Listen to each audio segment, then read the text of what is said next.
Okay, there's a lot of things I've been trying to get done, and I think this guy can help. Bernie Sanders. Bernie, there's a lot of things you've been trying to do, and I think I can help. Okay,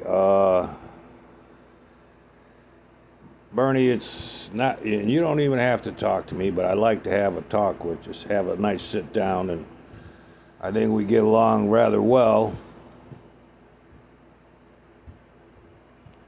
Watching you for a long time, and we both seem to be fans of FDR. Okay, Bernie, let's talk the Green New Deal. Okay. Uh,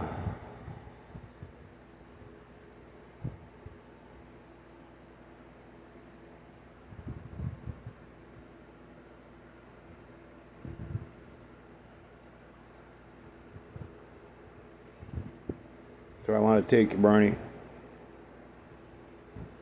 Okay, public trust doctrine is a legal principle that holds certain natural resources like navigable waters are held in trust by government benefit of the public, not just for individual private use. This means the government acts as a trustee to protect these resources for current and future generations.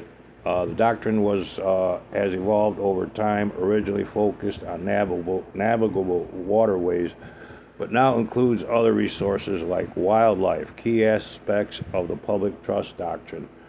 Government as trustee. The government is responsible for protecting public trust resources and ensuring they are available for public use. Public benefit. The doctrine prioritizes use at the benefit of the public, such as navigation, commerce, and recreation. Protection for future generations. The trust extends to future generations, meaning the government must protect resources for their environment as well. Evolving nature. The public trust doctrine is not static and it continues to evolve to meet the changing needs of the public. The doctrine applies to navigable waters, including beds and tidelands, and has been expanded to include wildlife. Can you hear me, Bernie? In the essence of the public trust doctrine is a legal framework that ensures the responsible management and protection of vital natural resources for the benefit of all citizens, past, present, and future. Okay, Bernie, I really need you to look this up. The public trust doctrine is the principle that sovereign holds trust for public use some resources such as shoreline between the high and low tides, regardless of private property ownership. A lot of people aren't going along with that, Bernie. I'm talking about politicians and people in the legal field. What does the public trust doctrine do?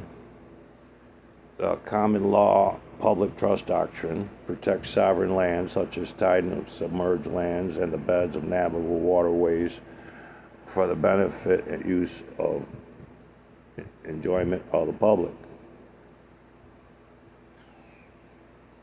What example of the public trust? Most common public trusts are charitable trusts. With these holdings are intended to support religious organizations, enhance education, or relieve the effects of poverty and other misfortunes. Such trusts are recognized for their beneficial social impact and give certain privileges such as their tax exemption. What does the Supreme Court say public trust doctrine gets in a legal basis? In 1842, the U.S. Supreme Court provided a similar account for the public trust doctrine in Martin versus Waddell's lease, affirming that sovereign ownership of navigable waters and their submerged resources, the presence of the doctrine in English law as far back as the Magna Carta. I've been preaching about the Magna Carta, Bernie. You should read that up. The start of the rule of law is in the history of the Magna Carta. Who is a beneficiary of the public trust? Beneficiary of a trust is the individual or a group of individuals whom the trust is created. The trust creator or grantor designates beneficiaries, and a trustee who has a fiduciary duty to manage trust assets in the best interest of beneficiaries outlined in the trust agreement. Uh, who owns a public trust? What is required for the public trust? Key requirements: background check, a thorough investigation into individuals' criminal record, employment history, education, and personal references. What is Roosevelt Public Trust Doctrine? Wendell went all the way to the Supreme Court, and the court's ruling ultimately set the bedrock for the public trust doctrine, where fish and wildlife are owned by no one, but held in the trust by state and federal governments for the benefit of present and future generations. How and when did the public trust become codified into law? In the 6th century Byzantine Empire. Long time ago, okay? So this is democracy, okay? If democracy does exist, the public trust must be protected. Well, sorry about that. Why would a public trust be denied? How far back does a federal background go? Public trust doctrine, environmental law,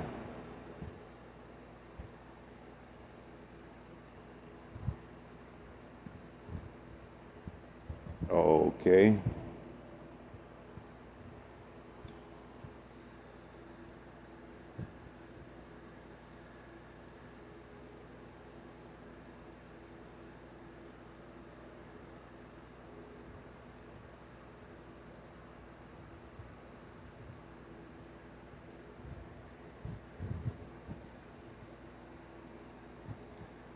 The entities within the public trust include state government, certain natural resources, and public officials. Did you know that, Bernie? The public trust doctrine, a legal principle, mandates that the state government act as custodians of specific resources like tide lands and navigable waters for the benefit of the public. And Bernie, if you check some of my other videos, I talk about how the Constitution was written to serve the needs of the many, not the greed of the few. I'm quite sure you're familiar with that notion. Public officials elected or appointed are also considered to be acting in the public trust, serving the public interest rather than personal gain. That's not happening, Bernie. I need you to talk about this, all right? This is the law, Bernie. I need you to, we talk the same way except for I use the law, okay? Elaboration, public trust doctrine. The doctrine rooted in Roman and English common law emphasizes the state owns certain resources in trust of the public's use and enjoyment. These resources typically include tidelands, submerged lands, and the beds of navigable water. State governments are the trustees, are responsible for maintaining and protecting these public trust resources. They must ensure public access, reasonable use, and substantial use of these assets. Public officials, elected officials like members, Congress, and the President are appointed officials and are entrusted with the power by the public and are expected to act with the best interest of the people rather than for personal gain, Bernie. This expectation is part of the public trust principle. Local government, counties, municipalities, and may be beneficiaries of the public trust, especially in context of local parks and natural resources. Government agencies, federal and state agencies involved in managing natural resources like the EPA and the Department of Interior are also part of the public trust framework. Now remember, these U.S. government agencies belong to the public trust. Okay, that includes Social Security, Bernie, the IRS collecting taxes. Taxes go into the public trust and are there to improve infrastructure, anything in the public trust. Now, the public trust asserts include all tidal waters, not just navigable ones, and the use extends to recreational fishing and wildlife. What is considered a public trust?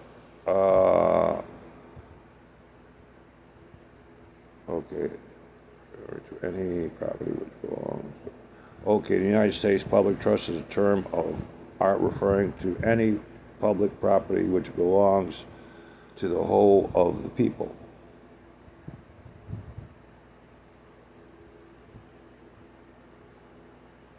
Okay, Bernie, so I want you to go through that, the public trust doctrine. Okay.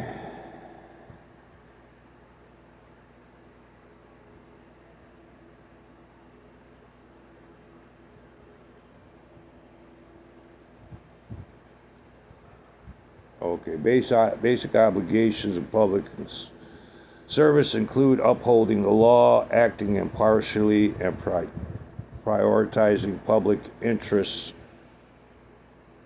over personal gain. These obligations are also encompass responsible for public resources, protecting government property, and ensuring equal opportunities for all citizens. Additionally, public servants are expected to be loyal to the Constitution and ethical principles and to avoid conflicts of interest. Here's a more detailed breakdown, Bernie. Key obligations: upholding the law. Public servants must respect and abide by the Constitution, laws, and regulations. They swore an oath to do that. Violating the oath, Bernie, are fees, removal from public service, and incarceration, Bernie. I need you to talk about the law, Bernie, okay? Acting impartially. They should not give preferential treatment to any individual or organization and must avoid conflicts of interest. Prioritizing public interest. Public servants must place loyalty to the public and their duties above private gain, Bernie. They must protect and conserve government property and resources, ensuring equal opportunity.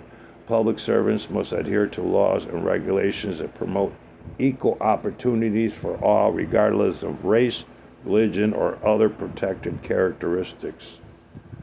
Avoiding conflicts of interest. They should have financial interest that they should not have financial interests that could compromise their judgment or the performance of their duties. Being loyal to the Constitution and ethical principles.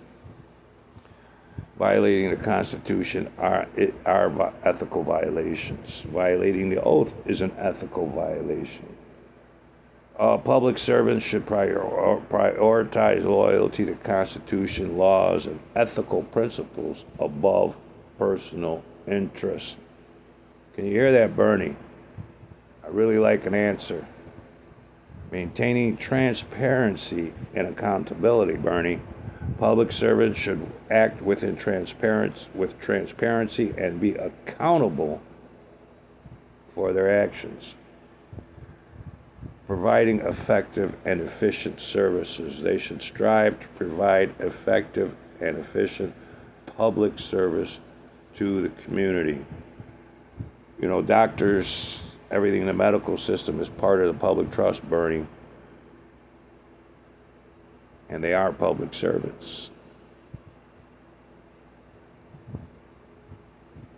You can get over here, U.S. Department of Justice,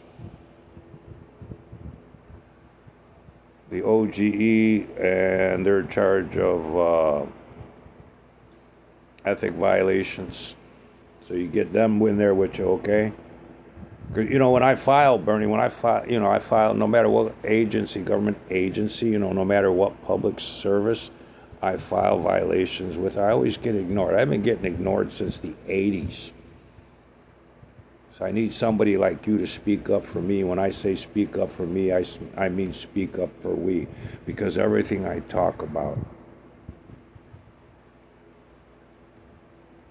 is in the public interest. I talk about the public trust, public servants, their legal obligations to we the people. And I need your help making this happen. Okay, I'm just showing you where to look, okay?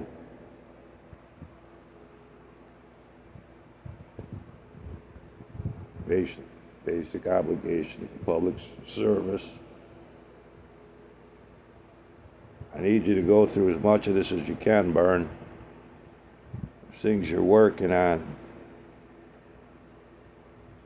I want you to use the law. All right? Basic obligations of public service. Okay, let's go over here.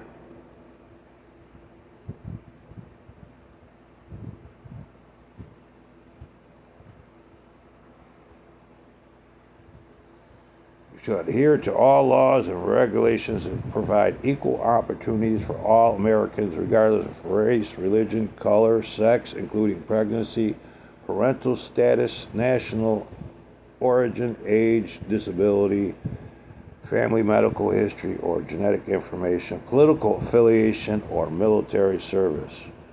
You shall not use your public office for private gain. You shall act impartially and not give preferential treatment to any private organization or individual. You shall protect and serve federal property and shall not use it for other than authorized activity. You shall endeavor to avoid any actions creating the appearance that you are violating the law. The standard of ethical conduct for employees in the executive branch, DOI supplemental ethics. Okay, so this is basic obligations of public service, Bernie. The foundation of ethical behavior, Executive Order 12674. And I read about this back in the early 70s when I first read the Constitution and the Declaration of Independence. Okay, Thomas Jefferson enunciated the basic principles of public service. When a man assumes a public trust, he should consider himself public property. The sentiment has been expressed by numerous others over time, becoming the familiar principle. Public service is a public trust. To ensure public confidence in the integrity of federal government, Executive Order 12674 is amended forms a framework for the ethical behavior required and expected of all federal employees as a condition of public service who are expected to adhere to these fundamental principles of ethical behavior. Public service is a public trust requiring you to place loyalty to the Constitution, laws, and ethical principles above private gain. You shall not hold financial interests that conflict with the conscientious performance of duty. You shall not engage in financial transactions using non-public government information or allow improper use of such information to further any private interest. You shall not accept pursuant to such reasonable expectations as provided by regulations, solicit or accept any gift or other item of monetary value from any person or seeking official action from doing business with or conducting activities regulated by your agencies whose interest may be substantially affected by the performance or non-performance of your duties. You shall make no unauthorized commitments or promise any kind of purported to bind the government. You shall put forth honest effort in performance of your duties.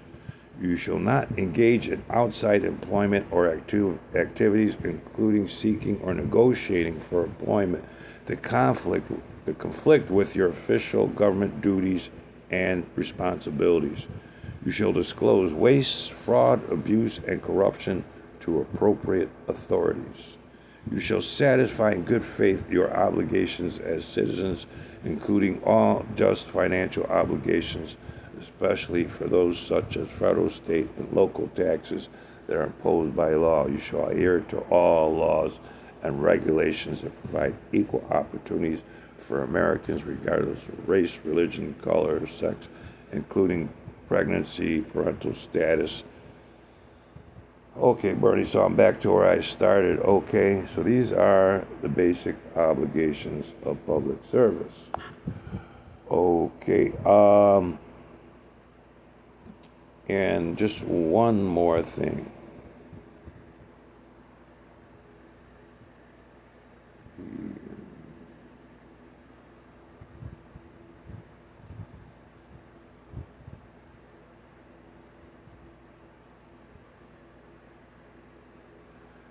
Okay, so everybody in public service takes the oath to the Constitution, and some people just like to kick it to the curb like it doesn't mean anything.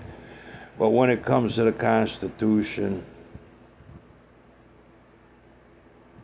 it's the content of my character. Penalties for violating the oath vary depending on the type of oath and the severity of the violation. Generally, breaking a professional oath can lead to malpractice lawsuits. Lawyers, judges violating the rules, the codes, that's malpractice. Legal malpractice. Removal from a profession or professional censure while violating the oath of office can result in removal from office, imprisonment, fines, even impeachment. Furthermore, false swearing in court can lead to criminal charges like perjury. Here's a more detailed breakdown, Bernie. Professional oaths, malpractice lawsuits. Action inconsistent with professional oath can be grounds for malpractice suits, leading to financial penalties and reputational damage. Removal from profession, several breaches of professional oath, such as ethical violations or fraud, can result suspension, permanent revocation of one's license to practice. Professional censure, depending on severity, a breach may lead to warnings, reprimands, or any form of public or private censure. Oath of office, public officials, removal from office.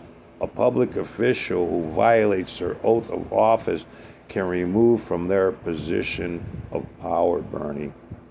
Okay, I see you out there talking to a lot of people. I've been talking to as many people as possible about these laws. All right, so there's a lot of things you're trying to do. I strongly urge you use the law. Okay, I'm trying to work with you, not against you. Imprisonment. Criminal actions connected to the violations of any oath of office can lead to jail time. Fines, monetary penalties may be imposed for violating the oath of office, Bernie. I love the way that sounds. I love the law. You should look me up. I can take you through a lot of things. In some cases, such as with the President of the United States, a violation of the oath of office can lead to impeachment by the House of Representatives.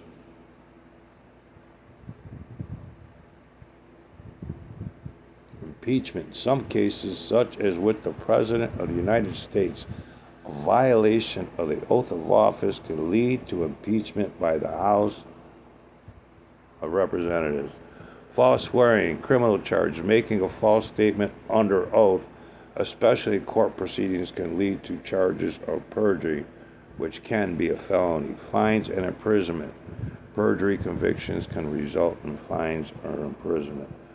What are the penalties for breaking the oath?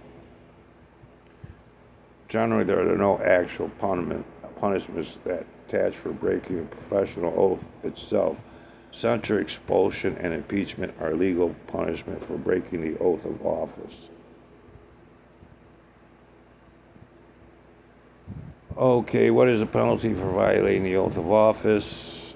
For members of Congress, violating the oath can lead to charges under several federal statutes, including advocating the overthrow of government, which is criminal offense under 5 SUC 713. The penalties can include removal from office, fines, and confinement under 18 USC 1918.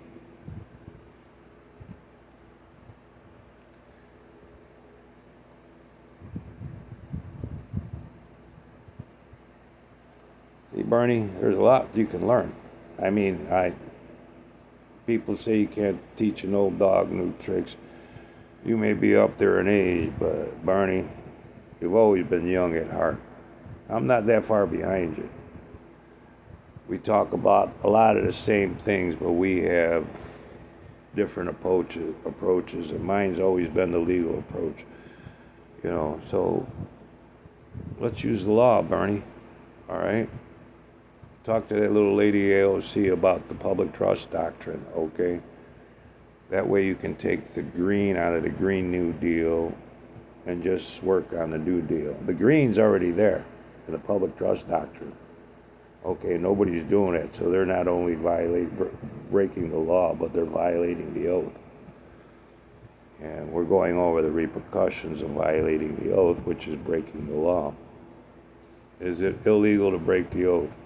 Failure to tell the truth after swearing to do so knowingly results in a crime of perjury. What is a breach of oath and perjury? What is it called when you break an oath? Breaking an oath is commonly referred to as perjury. Perjury specifically refers to an act of lying or making a false statement while under oath. Violations of oath of office.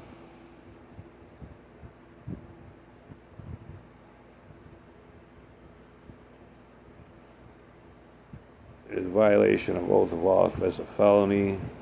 Violation of the oath of office president. Let's look what that says.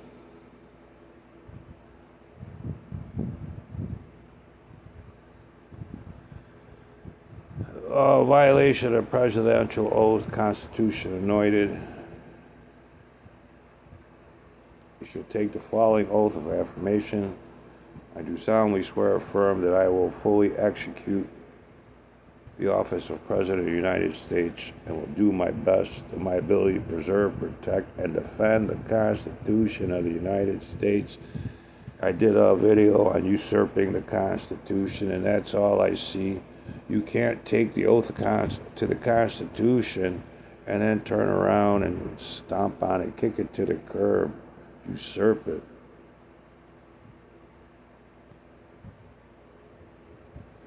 The Constitution provides no standards for determining whether the president violated their oath. The fact that other branches interpret the Constitution may do inconsistently with the president create difficulties in determining whether the oath has been violated, just as some presidents have suggested. The oath may require them to disregard laws when doing so is necessary to preserve, protect, and defend the Constitution.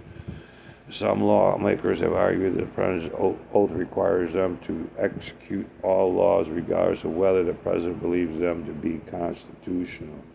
The Supreme Court has not addressed these competing views, and the oath and its surrounding text do not suggest that questions about violation of the oath were intended for judicial resolution. The court has held that the president is generally immune from civil or criminal liability for official actions taken while in office, which may impede judicial resolution of questions relating to the president's violation of the oath arising during the president's tenure. The Constitution's judicial requirements are another potential obstacle to the resolution in federal court. Impeachment provides a vehicle by which Congress may adjudicate a president's alleged violation of their oath. Articles of impeachment against Andrew Jackson charged the president with being unfaithful to the high duties of his office, and his oath of office draft articles include impeachment to be used against President Richard Nixon.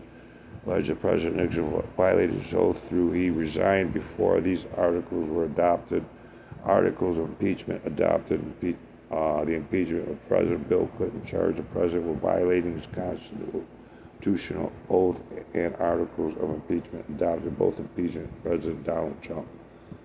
Okay, there's no need to go into more of that. Okay. What is the penalty for violating the oath of office? Oh, we went through that. Oh, that's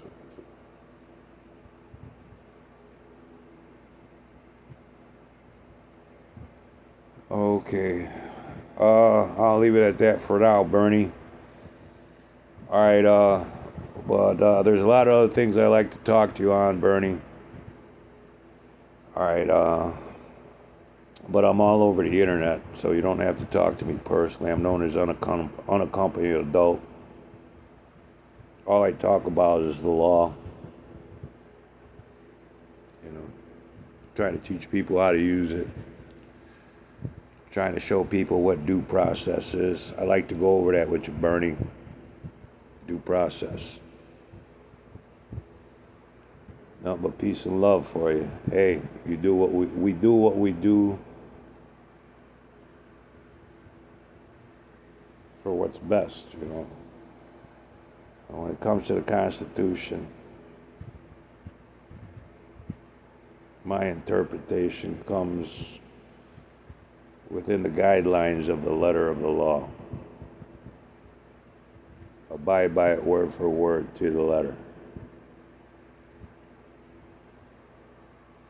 I suggest you do the same. The spirit of the law, it's in the public interest. It's how we maintain the public trust. Have a good night, Bernie.